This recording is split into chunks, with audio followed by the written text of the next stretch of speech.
It's so great to be here.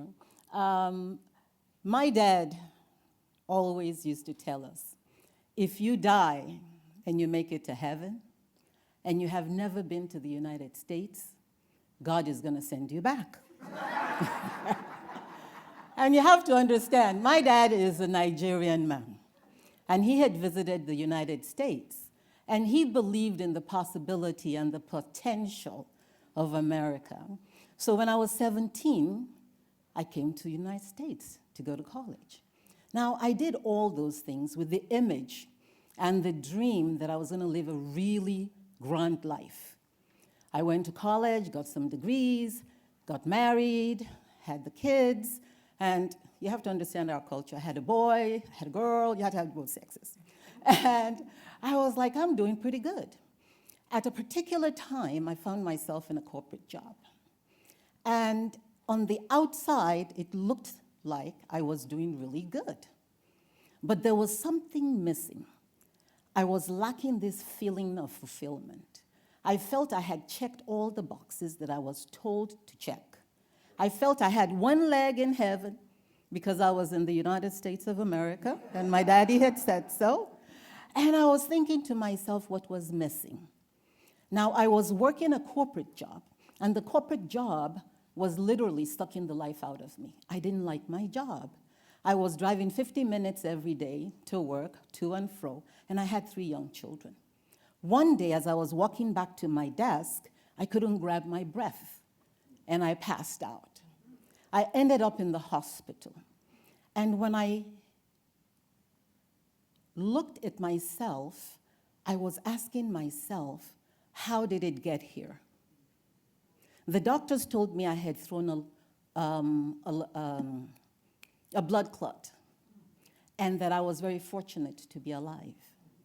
Now, while I was lying on the hospital bed, something heavy landed on my chest. It felt like heavy, heavy lead blankets. You know those X-ray blankets? Pretend they're blankets, full blankets. And it landed on my chest, and I was thinking, I'm suffocating. The next thing I know is I saw this light shoot out of my body.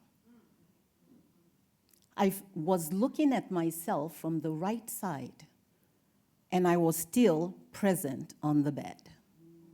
I was having an out-of-body experience. Now, you see, I've watched a lot of movies, and I was thinking, this happens in the movies. It doesn't happen to people like me. So I was like, no, I can feel my body, but I'm watching my body. The next instant, I found myself on top of this mountain. And on that mountain, I was this radiant, beautiful, powerful woman. And as I looked to my left and my right, I saw all these people. And as soon as the light hit them, they started to move. And in that instant, I got the word illumination. Then the word illuminator followed it. And I was thinking, first I'm alive, next I'm not. I escaped death, then I'm out of body, then I'm back in my body. What's going on? The doctors give me something and I wasn't aware of it. And as I came back to my body, it started a journey of transformation for me.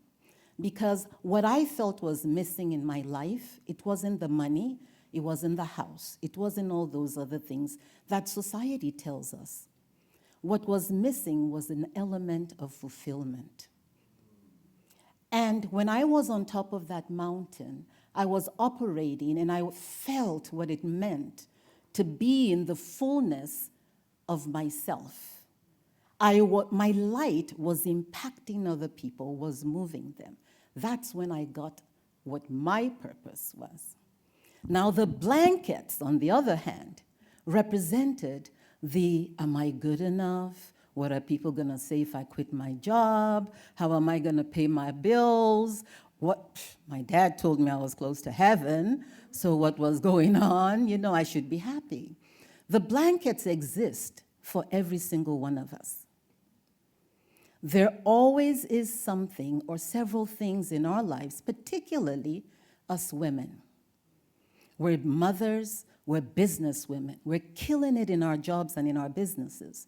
But when it comes to us, when we get to our personal lives, there are certain things that are just not comfortable. They're not working out. And we usually don't have somewhere to go and someone to talk to about it. Now, every single day that you get home, by the way, and you get under your blankets, I want you to ask yourself, what are you tolerating?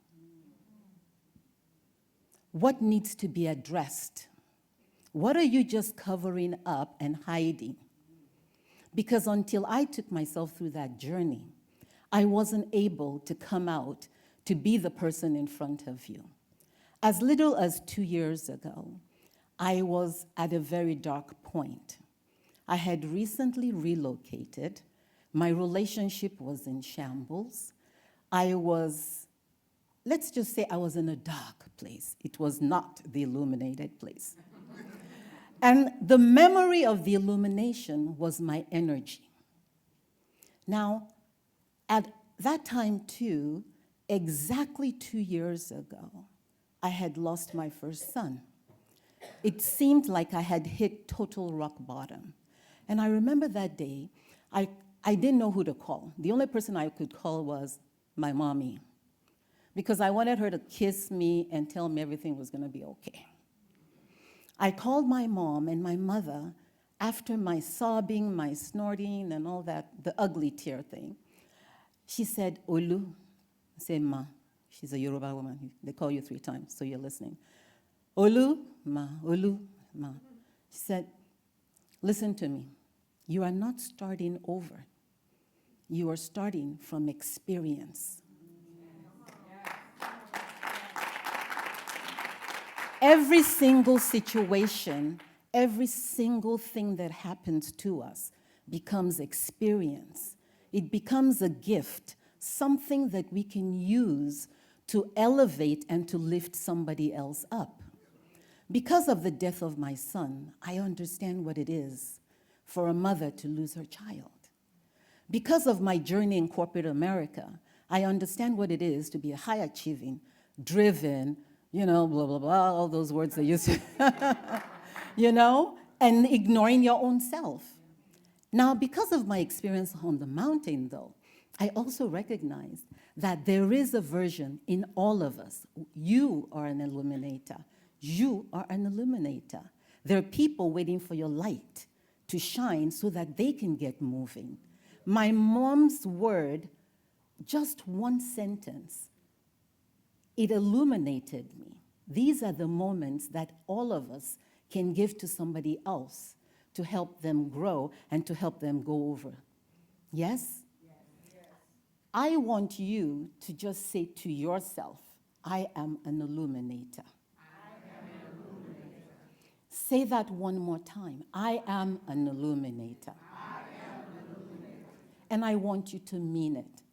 I am an illuminator. I am Olu, the illuminator. I help other people, other women specifically, to find their mountaintop version so that that mountaintop version guides them through and navigates them through life difficulties. Now, if you need help and you're ready to get to that mountaintop, to develop yourself to get there, I'm the person you're supposed to call.